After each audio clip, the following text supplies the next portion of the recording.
तो इधर जब इंद्र मारने के लिए गया तो देवताओं के पहुंच गए महाराज, नारद जी पहुंच गए, तुम इसे मत मारो, ये तो भगवान का परम लाडला भक्त बनेगा।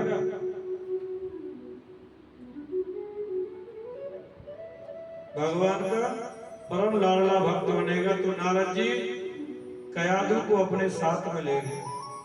कयाधु को जब अपने साथ में ले गए और उसको जितने वर्षों में वो हिरण्यकश्यप लौट करके आया उतने वर्ष तक नारद जी उन्हें कथा सुनाते रहे।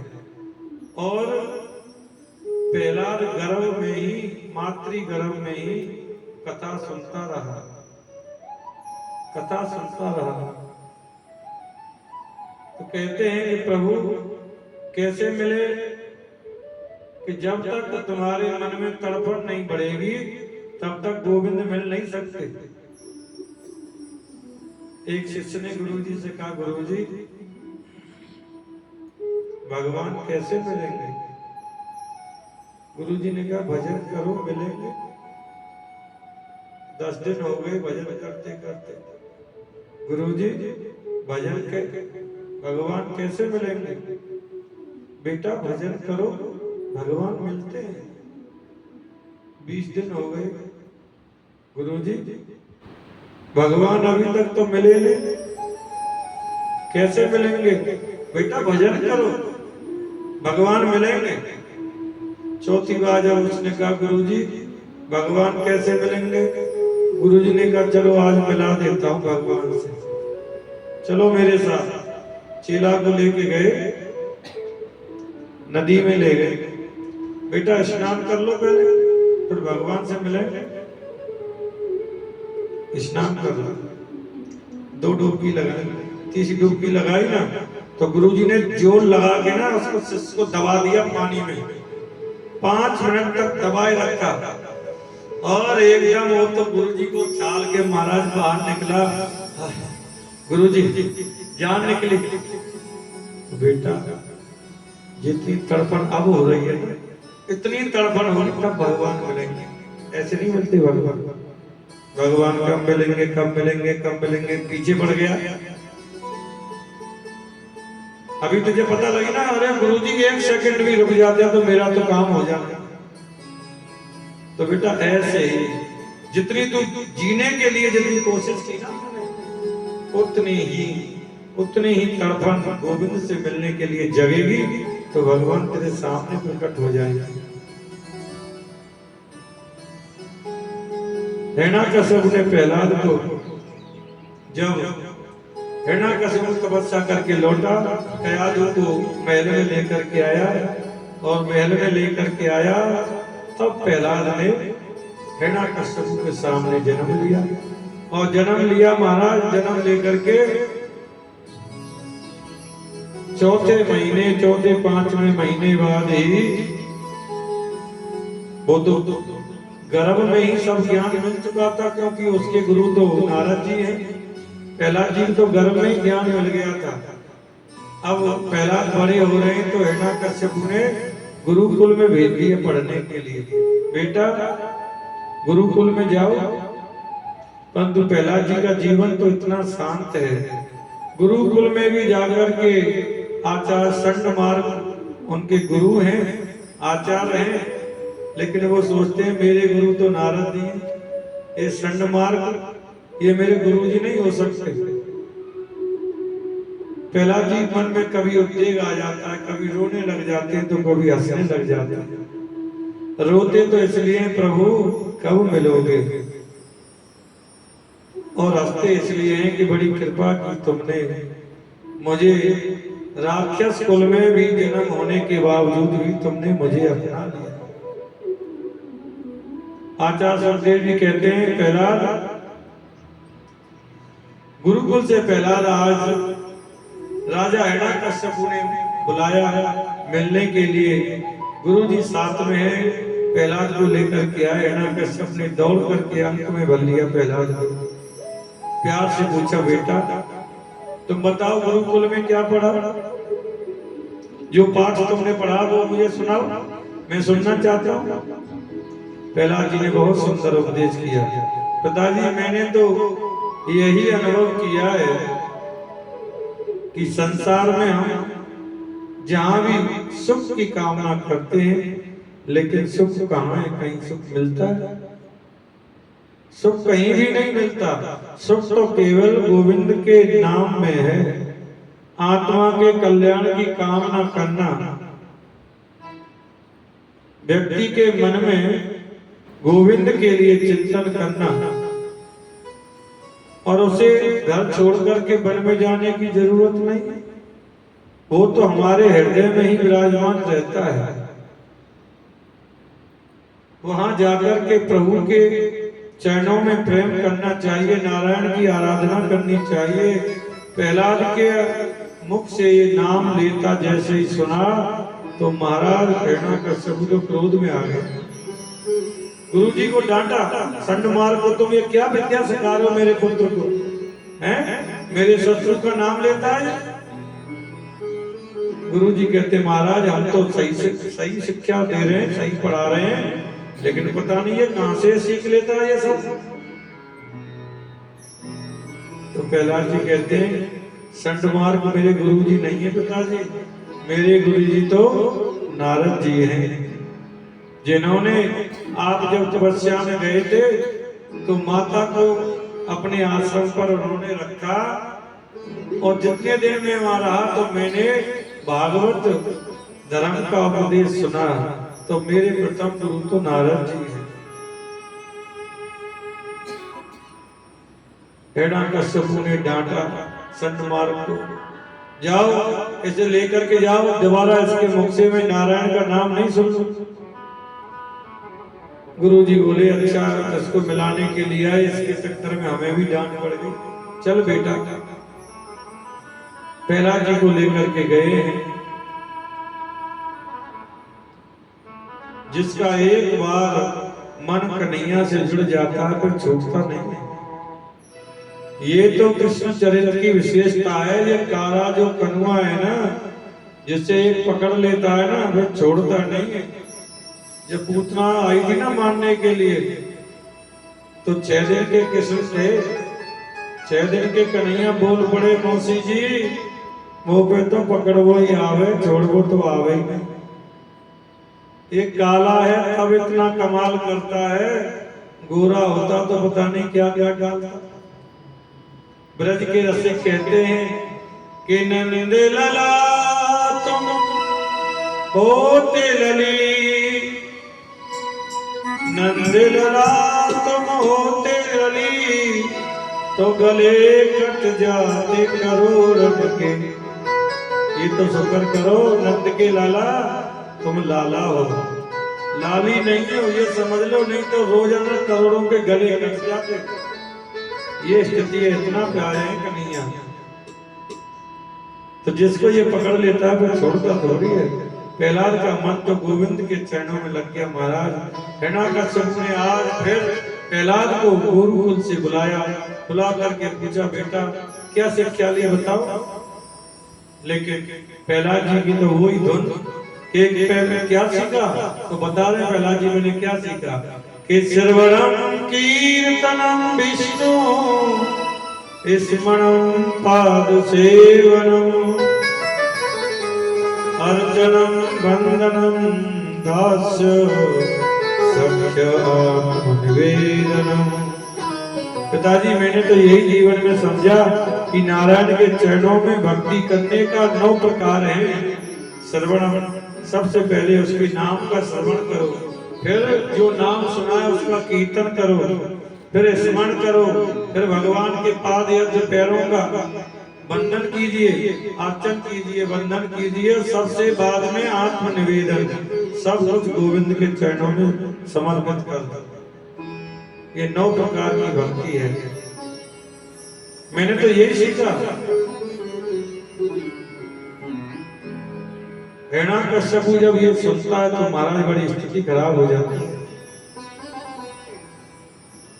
हिरण्याकश्यप ने कहा अरे दुर्मिल कुलद्रोही, मैं तुझे बार बार समझाता हूं लेकिन तेरी समझ में नहीं आता।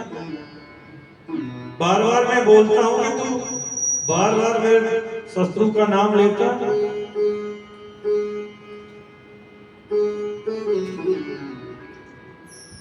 आज प्रहलाद जी फिर विद्या अध्ययन करके हजारों असुरों के बालकों ने प्रहलाद जी को घेर लिया महाराज। तो प्रहलाद क्यों, तुम्हारे पिताजी मना करते हैं, तुम क्यों नहीं मानते? तुम क्यों नहीं मानते हो? तकलीफ तुम्हें मिलती है, कष्ट हमें होता है, तुम मानता क्यों नहीं है? क्या बात है?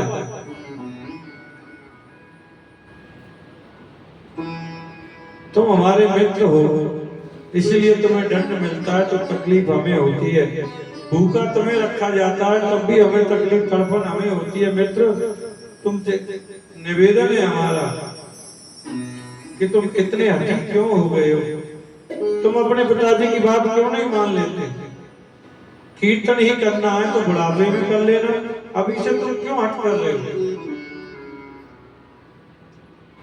प्रहलाद जी गदगद होकर के बोले, मित्र, आपकी सहानुभूति के लिए मैं आदर करता हूं, लेकिन कुमार अवस्था में से जिसने गोविंद का चिंतन नहीं किया, वो बुढ़ापे में भी चिंतन नहीं कर सकता। कच्चे घड़े में जैसी लकीर आप डाल दोगे, वो जीवन पर्यंत बनी रहेगी, पकने के बाद भी नहीं जाती उसमें से। तो मित्र, अभी से, एक बुढ़ापे में करना है तो अभी से क्यों नहीं, अभी से चिंतन करो। ये गोविंद की कितनी बड़ी कृपा है कि हमें मानव शरीर मिला है, इसे बेअर्थ में गंवा देते हैं। हम बेअर्थ में गंवा रहे हैं। बच्चों ने कहा, क्या जपना तुम्हारे नारायण के नाम को, सेवा करनी है तो धर्मपत्नी सुरक्षा करती है, पिताजी दूध पिलाते हैं, घी खिलाते हैं, गाय भैंस है, प्रतिष्ठा मिलती है, प्रशंसा मिलती है। तुम्हारे नारायण क्या करते हैं? वे तो भगवान को बीच में क्यों लाते हो? सब कुछ तो हमारे माता पिता करते हैं, जब वो जैसे कहते हैं वैसे क्यों नहीं करते? आचार्य सुखदेव जी परीक्षित से कहते हैं, परीक्षित, प्रहलाद जी कितना सुंदर जवाब दे रहे हैं कि घराणि भूमो पशवो ही गोष्ठो नारी गृहं द्वारं सखा शमशाने देहेशी चरायां परलोक मार्गे धर्मान् गोष्ठति जीवं पृथ्वी। जिस धन को तुम सब कुछ अपना मान रहे हो ना मित्र, धन साथ नहीं देता, धन साथ में नहीं जाता। जिसकी आप बात कर रहे हो, पत्नी साथ नहीं जाती, परिवार साथ नहीं जाता। ये तो सब शमशान तक ही है। शमशान को छोड़ के वापस चले आते, मुड़ के देखते भी नहीं। चार लोग बुराई करते हैं, चार बुराई करते हैं और सीधे अपने घर आ जाते हैं। दूसरे बोले कि महाराज बड़े अच्छे थे, सुबह मुझसे ऐसे बात कर रहे थे, बताओ क्या लेकर के चले गए हैं? ऐसे बहस रहे थे हमको। तब तक तीसरा सज्जन बोला, अरे भाषा क्या आ गई? क्या महाराज परसों हमसे बहस रहे थे सत्संग में, बताओ क्या सत्संग लेकर के गया? ना पत्नी, ना बच्चे, ना मकान, ना फैक्ट्री, कुछ गया साथ में? एक बोला, हाँ गया तो सही। क्या गया? बोले पाप किया होगा तो पाप गया, पुण्य किया होगा तो पुण्य गया। पुण्य का खजाना लेके चला गया, लेकिन शरीर चिता में रख गया। एक दिन हमको भी जलना है, बैराग आ गया। एक दिन हमको भी जलना है, बस बैराग आ गया। झूठ बोलना बंद, बेईमानी बंद, मन में प्रतिज्ञा कर ली।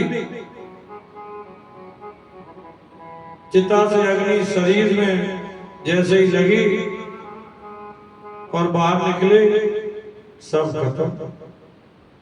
सर्दी का दिन था, पौष का महीना चल रहा था महाराज। तो रात्रि के 9 बजे 9-10 बजे होंगे, संस्कार करके लौट रहे थे। आकर के राशन पानी लेके पत्नी पर चढ़ गए।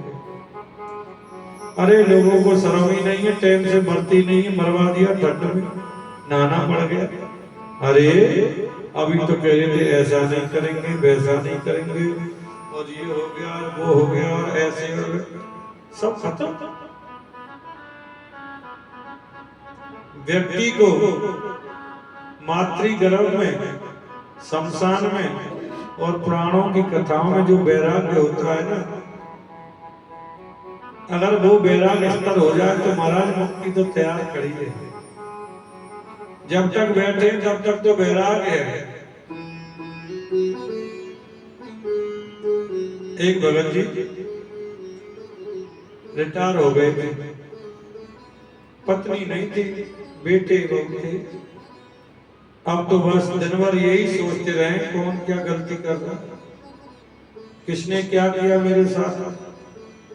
महाराज सुबह की 6 बजे की चाय पर बैराग आया था।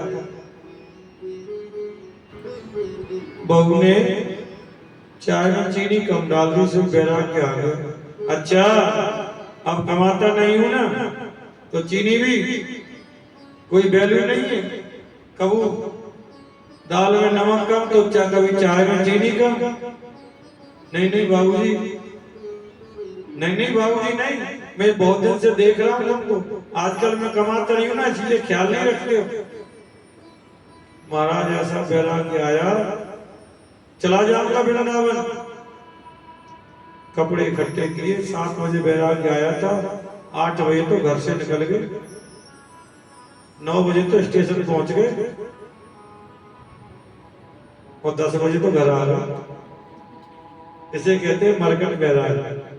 जैसे बंदर एक डाली में कभी टिकता नहीं है, वैसे ही व्यक्ति का बैराग भी स्थिर नहीं रहता।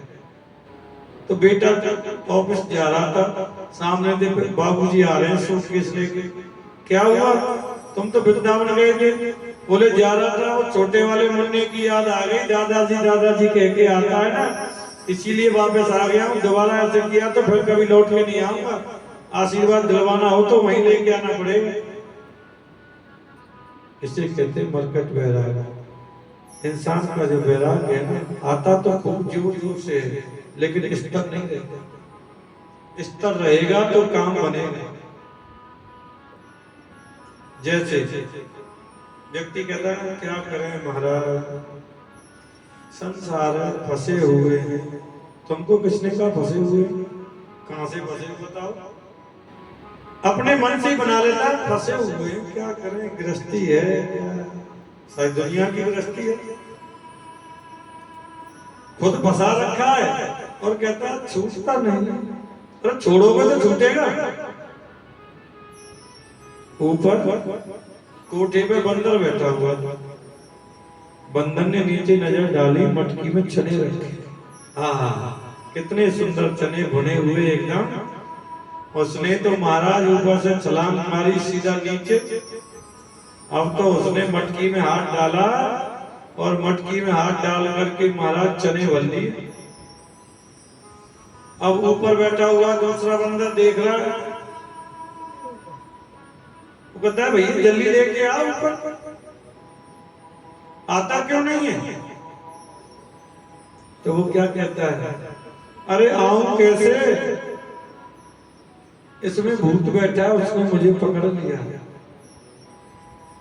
मटकी में भूत बैठा हुआ है, उसने मेरे हाथ को पकड़ लिया है, इसीलिए मैं आ नहीं सकता। अरे भाई मटकी में भूत नहीं है, मटकी में ऐसे हाथ डाला था, चने भरे तो मटकी फंस गई, छोड़ दे निकल जाएगा। ऐसे ही जीव है संसार में, कहता है फंसे पकड़ छूटता नहीं है। अरे छोड़ेगा तो छूटेगा, पकड़ खुद रखा है, ये मुट्ठी बांध रख के छोड़ तो छूट जाएगा। ये मन की बात है, हमने खुद फंसा के रखा हुआ है। इसीलिए मन हमारा भजन में नहीं लग पाता। क्यों? क्योंकि हमारी कितनी जगहों पर मन फंसा हुआ है। एक समस्या दूर होती है, दूसरी वाली समस्या याद आ जाती है। अब समस्या से उभरेगा तभी तो भजन में मन लगेगा, मन नहीं लग पाता। तो प्रहलाद जी ने कहा नाम धन ही सबसे उत्तम है, और नाम धन का ही इसी को बढ़ाओ, यही मुक्ति कराने वाला है। हजारों वर्ष भी बीत जाएं, तपस्या के बीत जाएं, कौन जाने यज्ञ करने से भगवान मिलेंगे कि नहीं मिलेंगे, कितना समय लगेगा पता नहीं है, लेकिन भजन करने से भगवान मिलते हैं, कीर्तन करने से भगवान मिलते हैं। भक्ति वो करो जिसमें मांग ना हो हमारी। भक्ति क्या हुई? जब हमने भक्ति तो कर रहे, बाद में मांग पहले रख रखी है, प्रभु ये सब कुछ हो जाए, राम राम राम राम राम, शनि का पाठ कर लो, हनुमान जी का, ये दुखड़े दूर हो जाए। पाठ कर रहे हो कि दुखड़े दूर कर रहे हो? तुम पहले पाठ करो, दुखड़े दूर हो जाएंगे। कहो मतलब तो मालूम है, वो घट घट में बसने वाला, कण कण में वास करने वाला, क्या वो तुम्हारे हृदय में बैठा हुआ जान नहीं रहा है तुम्हारी समस्या क्या है? वो सब जानता है, कहने की जरूरत नहीं है, वो सब समझता है। जहां मांग है उसे अमर भक्ति कहते हैं। कोई व्यक्ति मार्ग में जा रहा था और बीच रास्ते में नारद जी मिल गए। बाबा इधर आओ। नारद जी से पूछा, एक बात बताओ, ये ब्रह्मा विष्णु महेश में से कौन जल्दी प्रसन्न होते हैं?